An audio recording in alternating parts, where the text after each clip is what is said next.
Em uma aula no laboratório de física, o professor Jesus realiza o experimento que se descreve a seguir. Inicialmente, ele imerge um aquecedor elétrico em 1 kg de água à temperatura de 23 graus Celsius, contida num recipiente de isopor. Em seguida, o recipiente é tampado e o aquecedor é ligado até a temperatura da água atingir 45 graus Celsius. Considere que a tensão e a corrente elétricas no aquecedor são, respectivamente, de 220 volts e de 1 ampere. Despreze a capacidade térmica do recipiente e a do aquecedor. Item 1. Com base nessas informações, calcule o tempo que o aquecedor ficou ligado. Potência é igual a DDP vezes intensidade de corrente. Essa DDP é a diferença de potencial que dá origem à corrente elétrica, a passagem de corrente elétrica com intensidade I. Potência, então, é igual a 220 watts, uma vez que a voltagem, a DDP, vale 220 volts e a intensidade de corrente I vale 1 ampere. 220 volts vezes 1 ampere, 220 watts. Sabemos que potência é energia dividida por tempo. A energia em questão nesse problema é a quantidade de calor Q. Sabemos que Q é calculado como sendo M vezes C vezes ΔT, onde Q é o calor cedido ou recebido pela substância, M é a massa dessa substância, C é o calor específico que caracteriza essa substância e ΔT é a variação de temperatura sofrida pela substância. Substituindo então os valores, temos a massa vale 1 kg, é a massa de água, cujo calor específico tem esse valor, 4,2 vezes 10 ao cubo, em joule por quilograma grau Celsius, vezes a variação de temperatura, T final menos T inicial. Note, a água estava a essa temperatura e depois que o aquecedor é ligado, passa um tempo e a temperatura atinge esse valor. A variação de temperatura, então, é de 22 graus Celsius. Temos, então, 22 vezes 10 a 3, 22.000, vezes 4,2 sobre ΔT. Q sobre ΔT igual a P. P vale 220 volts. 220, então, aqui, 22.000 sobre 220 dá 100. Trazendo ΔT para cá, temos que ΔT é igual a 100 vezes 4,2. ΔT, então, igual a 420 segundos.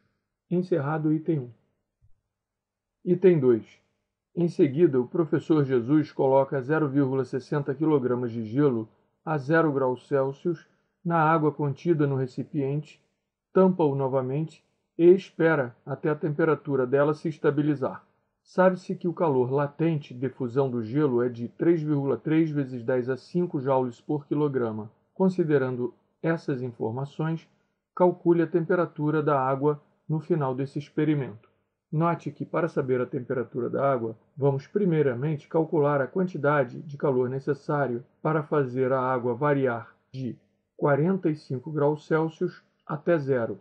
O objetivo dessa conta é saber se esse calor é maior ou menor do que o calor de fusão do gelo. O objetivo dessa conta é saber se esse calor é maior ou menor do que o calor necessário para fundir essa quantidade de gelo.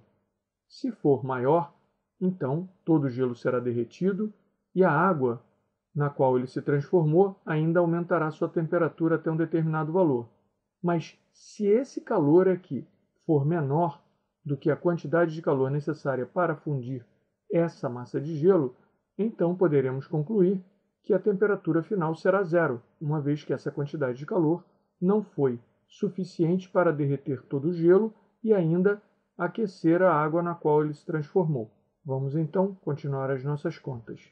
O resultado dessa conta é menos 189 joules, isto é necessário que a água ceda, por isso o sinal negativo, 189 joules ao gelo para que a água saia de uma temperatura de 45 graus Celsius inicial e vá a uma temperatura final a 0 graus Celsius. Agora, vamos calcular a quantidade de calor de mudança de estado do gelo fundindo, Note, calor latente de fusão para essa massa aqui, 0,60 kg, vezes o calor latente de fusão do gelo, que é 3,3 vezes 10 elevado à quinta, o que dá 198 joules. Comparando os dois valores, vemos que essa massa de água a essa temperatura, para ir a 0 graus Celsius, perderá 189 joules, enquanto, por isso o sinal negativo, ela vai perder, ela vai ceder essa quantidade de calor, enquanto para derreter todo o gelo são necessários 198 joules. Desse modo, a quantidade é menor do que a necessária para derreter todo o gelo, portanto, temos na temperatura de equilíbrio água e gelo a 0 graus Celsius. A temperatura final da água será então 0 graus Celsius. Encerrado o item 2, encerrada a questão.